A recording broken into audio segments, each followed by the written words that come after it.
Ignition sequence start. 6, 5, 4, 3, 2, 1, 0. Liftoff. We have a liftoff.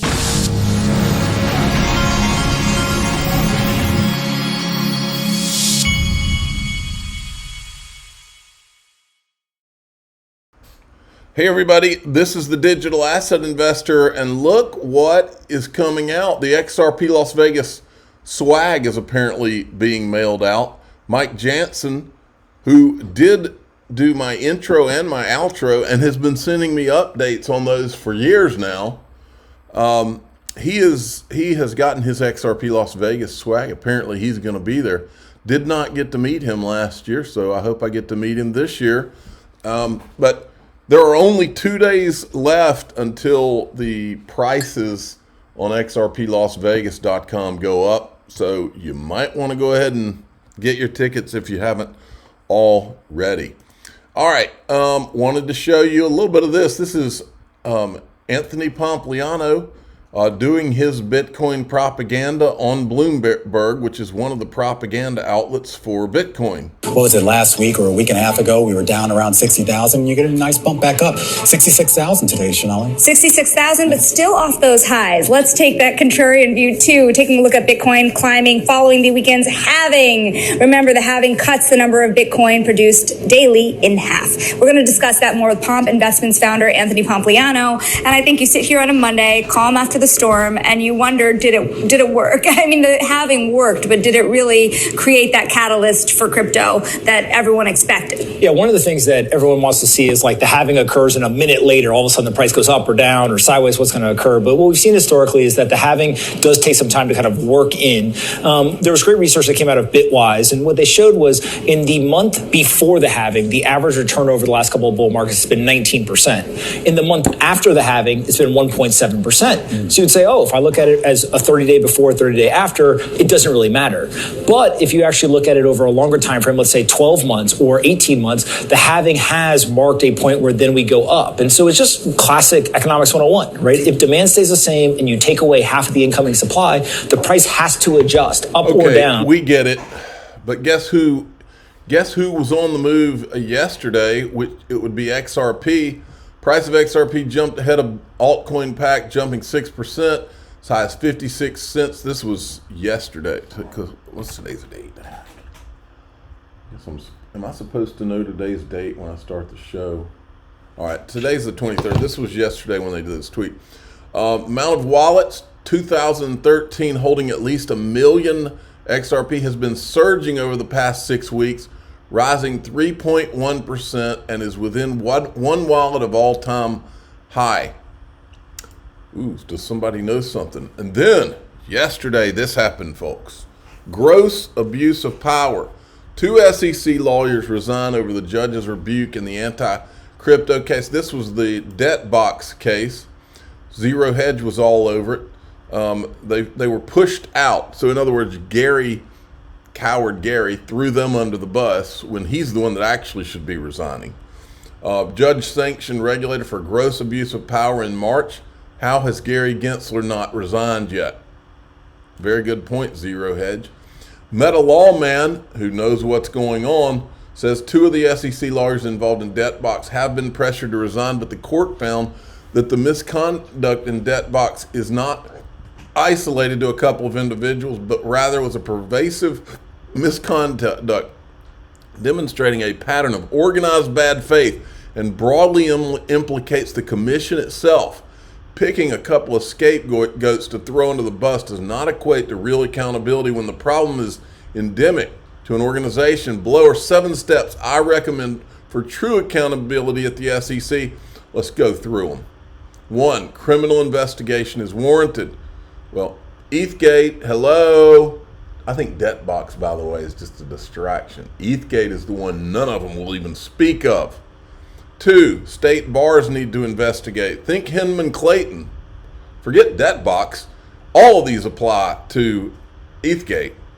Now, Ethgate's the big one. DebtBox, I believe DebtBox is literally, they focused this on DebtBox to take the focus away from the real problem, is Ethgate. House Subcommittee on the Weaponization of the Federal Government should investigate. 4, Congress should pause funding. This is obvious stuff here, folks. Pause funding for the SEC's crypto enforcement program. Why have they not done that? Why has Patrick McHenry not done that? What about Tom Emmer? Remember a new day was supposed to be coming? SEC leadership should resign. That's an obvious 2. SEC should pay for the damage. 7, Operation Choke Point 2.0 should be terminated. There is no need to respond to me. This will never happen. All right. Then we've got this. If I can get it to refresh. I said, what about when the SEC lied in court for over a year about the Bill Hinman speech being his personal opinion? Then we find out it was being emailed all around the SEC. They lied in court for over a year. Ripple had to spend millions of dollars to disprove their lie. Where'd that one go? Then this is from Eleanor Terrett. According to the LinkedIn profiles, Welch and Watkins, these are the 2 attorneys that had to leave, had only 1.5. So in other words, they had a 1.5 year experience at the SEC. So what they did is they picked 2 guys that really weren't implicated in probably things like Ethgate and other things, and just got rid of them. And probably told them, don't worry, we'll make sure you're taken care of. Prior to their SEC appointments, Welch was working at Cooley LLP. That's where Nancy Wotas works. And Watkins for Parson, whatever that one is. Interesting side note, while at Cooley, Welch helped represent crypto company Kick in its lawsuit brought by the SEC in 2019 under Chairman Clayton. And then I said, I wanted to make sure we highlight this.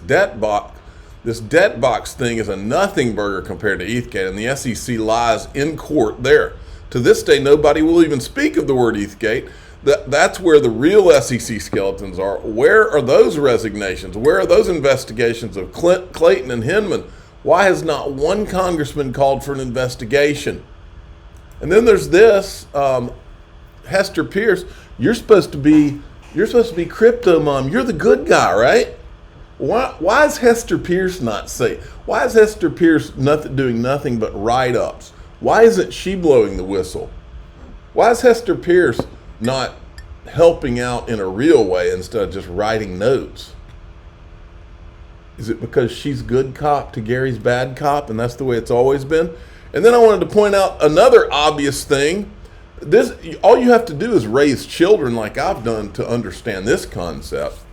If your child does something wrong and you don't discipline them for doing something wrong, they're going to do it again. Because why wouldn't they? Nobody's corrected the behavior, so why wouldn't they do something wrong again? Well, Gary Gensler's no difference. I know everyone's highlighting the SEC corruption that caused a couple of their attorneys to resign today, but what did you really expect? When you appoint someone who didn't even have to answer to this, what do you think they will do? Answer, continue the behavior. When does Gary face repercussions? Hey, real quick, last question. I think it might have came up. You were Hillary Clinton's CFO in the campaign, right? It's part of my history. Were you? Yes or no? In 2016. Did you facilitate the payment for the Steele dossier since you were CFO of the Hillary Clinton campaign? Sir. Yes or no? Sir. Yes or no? That was not. You're under oath, Chairman Gensler. Yes or no? I know. I was not something I was aware of. I yield back the rest of my time. You don't behave like Gary Gensler unless you feel like you're protected. And until someone breaks through that protection and makes him personally have repercussions, then nothing's going to change. New York Stock Exchange considers staying open 24/7. Folks, make no mistake. This is in response to when the crash happened over Iran attacking Israel the other day, and all of a sudden the people that own Bitcoin ETFs realized that they had a disadvantage because the people who owned physical Bitcoin could trade on the weekends while they were stuck until Monday. That's what this is about. So you can see crypto's already changing the way everything works. Breaking X has now acquired a money transmitter license in half the U.S. states. This is life-changing opportunity for X creators. Monetization is coming, and it'll create millionaires. Let me tell you something I don't know if I've ever said on this channel that is worth mentioning. I know for a fact, folks, I have 360,000 followers on X, and I don't make hardly anything on X in terms of their monetization, and I mean almost nothing. And I see people on here doing this like almost every day when payments happen. What they're doing, and I can tell you for 1,000% fact, they're creating these fake screenshots that make it look like they're making tons of money. I see people, and I know some of them are in their XRP community, and I know a particular one or two that if I see them in XRP Las Vegas, I'm going to ask them, why are you not telling the truth about the money you're making on X? I've seen them put screenshots up, and these are people that have like 80 or 90,000 followers to my 360,000, and I've never made even in the realm of the kind of money that they're posting up, and there's no way it's true. And I'm not going to say any names, but I will pull them aside and say, what are you doing here? What are you up to? Because I don't like it. I don't like it when anybody's just bold-faced lying, because that is major red flags for me. James Phelan has filed its opposition to the SEC's motion for remedies and entry of final judgment. So this is, remember they asked Ripple for like $2 billion. And then check this out. Ripple is seeking to pay no more than a total of $10 million in civil penalties out of the $2 billion for its institutional sales, a far cry from the $2 billion from Ashley Prosper. The court should deny the SEC's request for an injunction for disgorgement and for prejudgment interest, and should impose civil penalty of no more than $10 million. That would make Gary Gensler look like the biggest a-hole on the planet, which he deserves. Stuart Alderati, our opposition to the SEC's request for $2 billion in penalties for legacy institutional sales is now public.